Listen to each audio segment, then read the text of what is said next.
Sign up for Crypto University today. Go to cryptouniversity.co.za.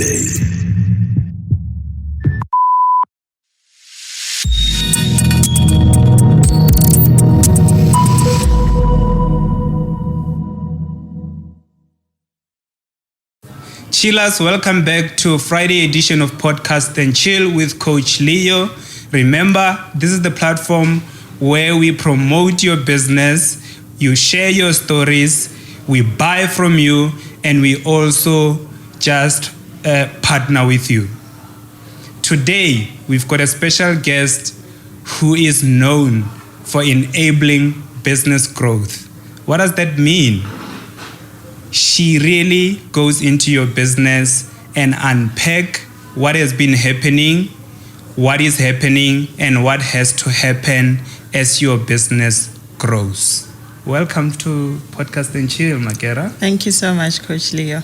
Yeah. I'm happy to be here.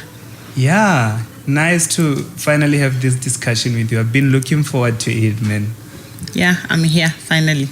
Yeah, so I don't know what you do, but I chill with you all the time, and we are part of the same community. We meet with businesses all the time. But what would you say you are doing to, if you have to share with our chillers exactly what your business is? Okay, the academic answer is that I'm a business consultant and I do business strategist. Yeah.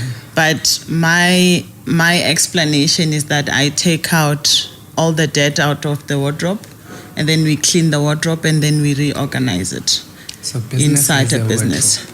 Of course, that's how I view it. Because as we go on day to day, we don't have time to prepare or to put together our wardrobe. We do it probably, people say you do spring cleaning. Yeah. So where you take out everything and then you rearrange it. Yeah. So that's what I do in a business. Most of the time we don't get the time as business owners to clean out our closet and then put it back together in a proper way. So some people will call it color coordination, putting the shirts together and putting the trousers together. That's what I do basically, so that there's clarity in where the business is going. Yeah, I just love how you simplify things. And this takes me to the first time we met. Remember when we had a meeting, and I don't know if we even achieved the objective of that meeting, or we achieved something else. Do you still remember that? I do. I remember that we were supposed to meet and talk about marketing and doing digital transformation. Yeah. And we ended up speaking about governance and how we need to assist small businesses to understand governance better, and also how to assist small businesses to really go back to the basics of Business 101. Chillers, that is called partnering. So sometimes you may go to a person trying to sell something, and if you're open enough, like Skumbuzo said the other day when we were doing the interview, he mentioned that you must immerse yourself. You must throw yourself in and things will happen. So allow the conversations to happen when you are in business, because you don't know what else the people that you're meeting will come with on the table, and you don't know how else you can actually join forces and build something that is bigger than all of us, because that's the whole intention. Yes. I just needed to share that, man. Yeah. Yeah, so how is it going? How is it going in your business right now? It's going well. It's going very well. But I think the heartbreak always comes when you realize that we are not building proper legacies. Yes. Our businesses are only going to live during our time. We're not building the generational wealth. We have nothing to give to the next generation. And that goes back to the structure. We're not structuring our businesses properly to make sure that they are sustainable. And when I get to some of my clients, I realize that, their businesses will never pay their hospital bills, ever. because they are inside the business, running the business. They're not thinking about risk. They're not thinking about what is the worst thing that can happen. What is going to happen should I not be in the business? Will the business survive? Is it sustainable? Is it going to be there after should anything happen? Yeah, which leads me to the next question. Why do businesses fail? I know there are too many reasons out there, and most people say 90% of businesses fail because they do this, they don't do this, and there's an analogy of businesses needing funding, which I don't really believe is the main reason. But in your experience, why do businesses fail, especially when they grow? Lack of structure. Lack of proper business structure. And in governance, we usually say governance is about ethical and effective leadership, which means that as a business owner, you need to be effective. You must have systems in place that will really pop up and tell you that the business is at risk. Because any business can be, whether big or small, all businesses are subjected to risk. But the question is, do you have the tools to tell you that, okay, now we are in the red? So when you are in the red, you must know what is it that you need to do for you to go back to the business operating properly. So I think that a lot of businesses, they collapse because of also lack of planning. Yeah. I believe in plan, budget, and implement.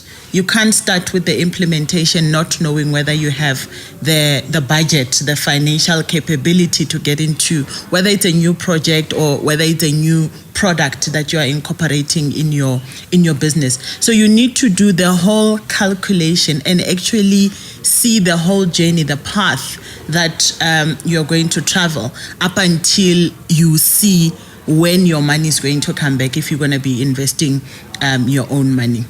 But are we as businesses capacitated to be able to do that? I wouldn't say we are because of the emotional involvement in our business.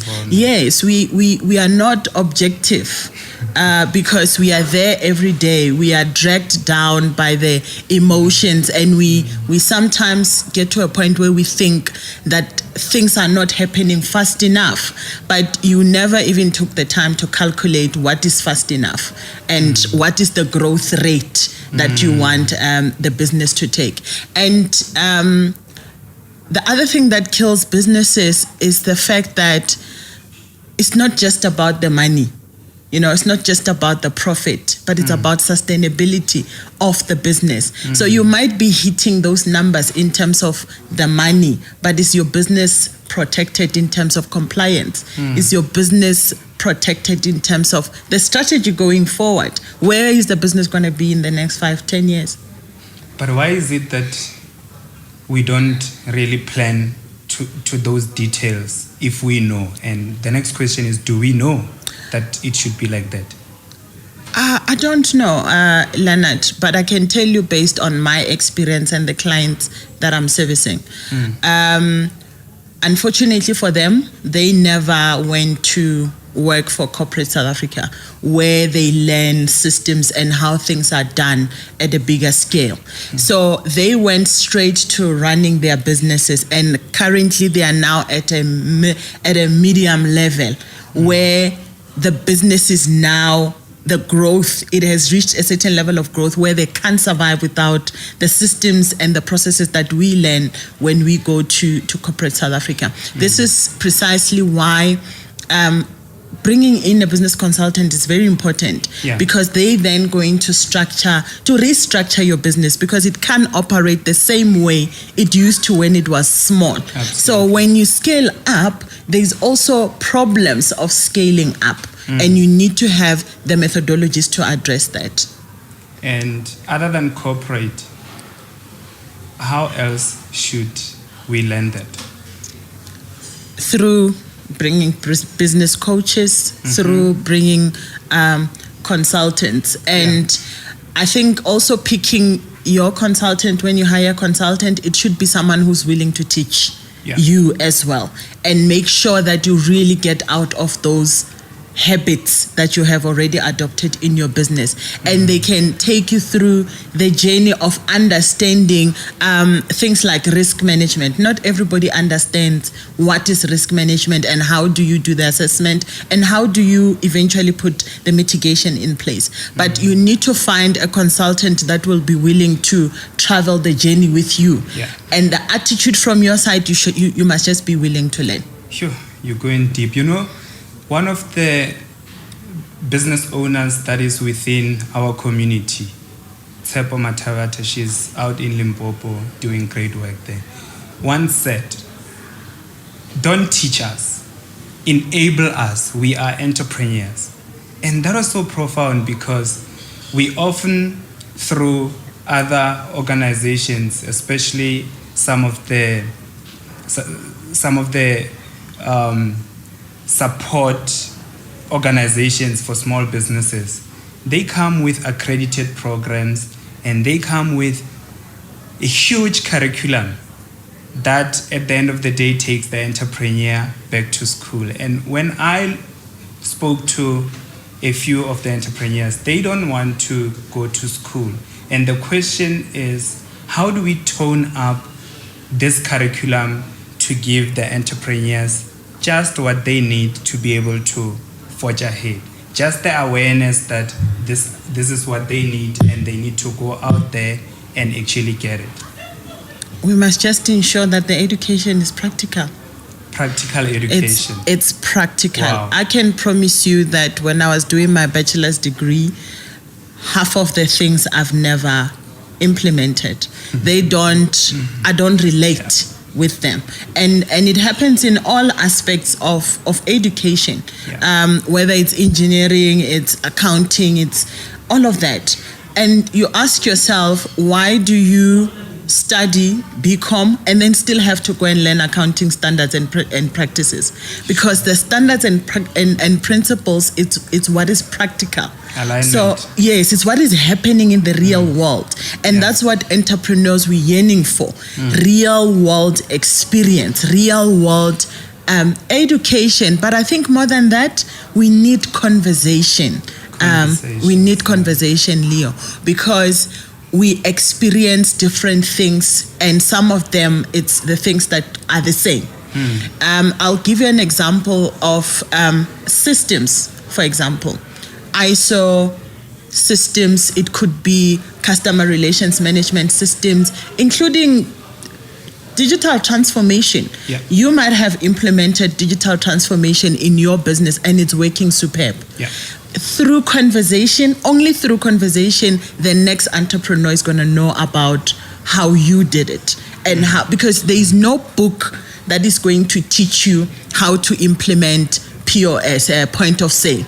There is no book that is going to teach you to move away from Excel and get into now accounting systems that will grow your business, because that's another risk. Are we still, as small businesses, using Excel?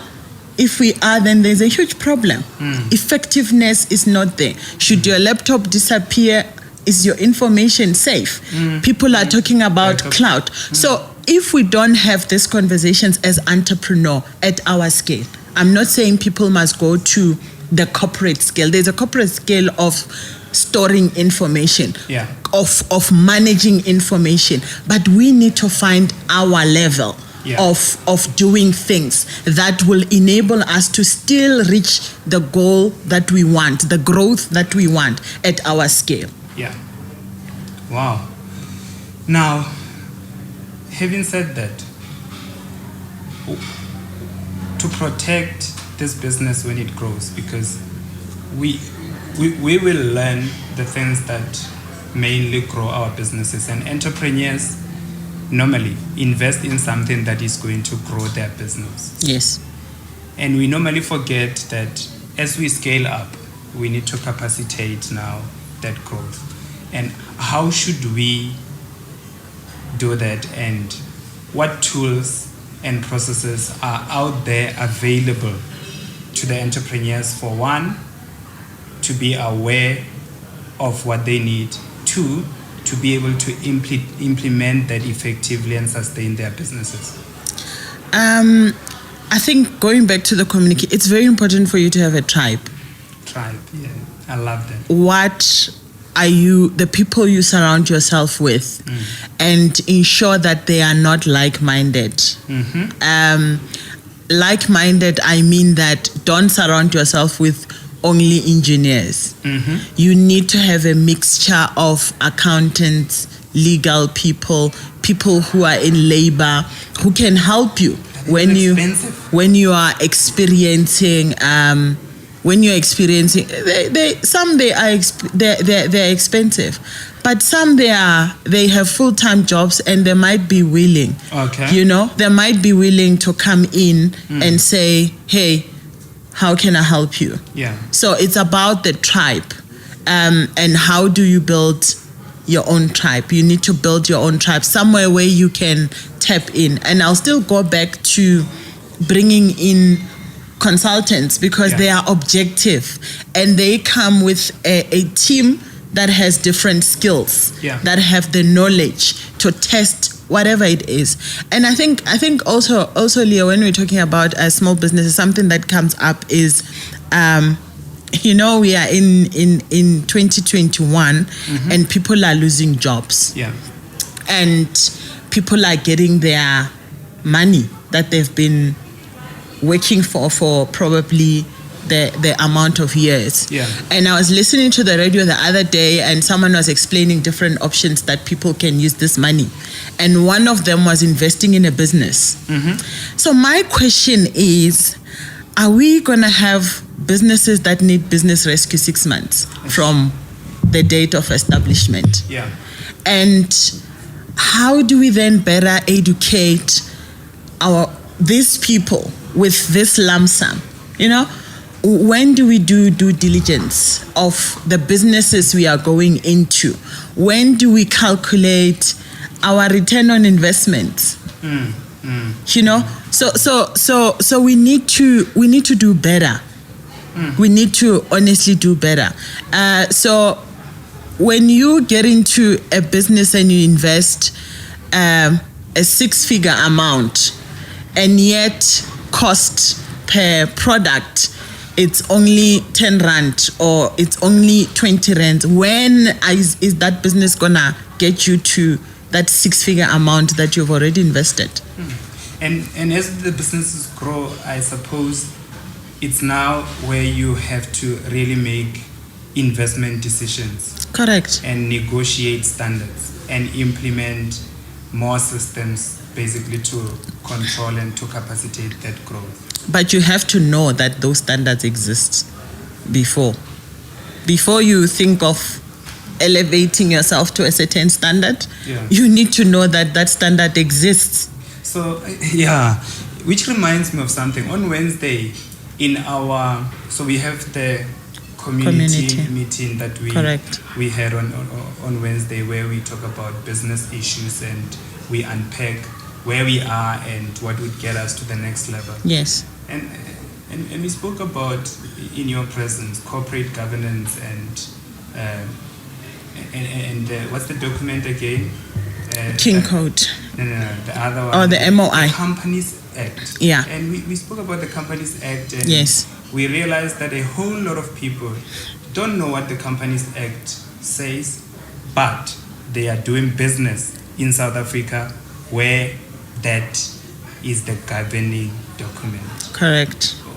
What do you think about that, and what would you like to tell the chillers about the importance of just going to those basics?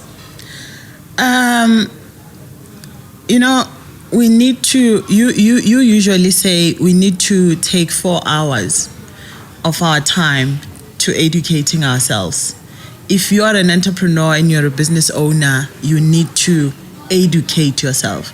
4 hours a day.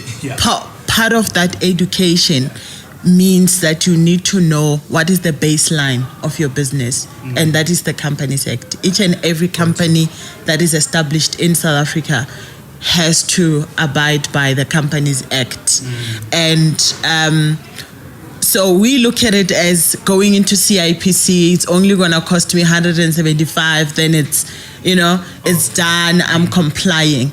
And as you grow, Leo, there is going to be, especially if you're disrupting certain markets, those that you are disrupting are going to come for you. And when they do come for you, you need to make sure that your baseline is solid. Your foundation is solid. And that's one of the risks. Of course, so that they don't find anything to attack you with. So they must find that your compliance is solid. You have no loopholes. Because once they start coming for you, they have money to pay lawyers for days. Is that why they say business is war? Yeah, it is war. And you go in there intentionally to make your money and make your mark, as you should. I mean, we are all living and in our destiny. If your destiny is to disrupt a certain market, you don't want to not reach your goals because of ignorance. Absolutely. Yeah. Makera, I wanna with you. I can go on and on and on and on, but thank you so much for all these insights. And please, chillers are doing business and chillers need your help in particular. What exactly can you offer to the chillers and how do they get hold of you? And the businesses are actually at different levels. Yes. So how can you really come and play a role in the chillers businesses? I like the fact that you said businesses are at different levels. Yeah. So in order for me to know how much the laundry is, I have to get in and know what is inside, what is happening in your business, which is the process where I call it the dipstick exercise. I need to put in the stick and see what comes out.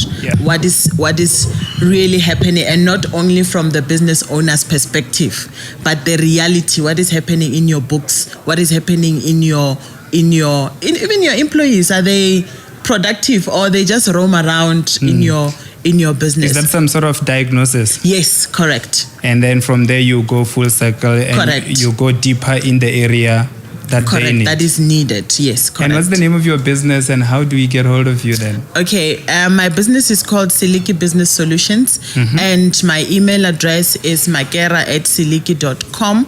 My cell phone number is 081 537 0485. All right. Thank you so much for joining us. Chillers, there is help. You can grow that business. You can grow it beyond your imagination and turn it into an even bigger corporate, safeguard it, sustain it, and actually leave the legacy for the next generation. And let's do that. Makera is here to assist, and it's up to us now to really map it out and learn the game. Go and put a deep stick in our business and actually understand what it is that we need before we even do the consultation. It's Coach Leo signing out from Ribboville in Johannesburg. Thank you so much. See you next week. Sign up for Crypto University today. Go to cryptouniversity.co.za.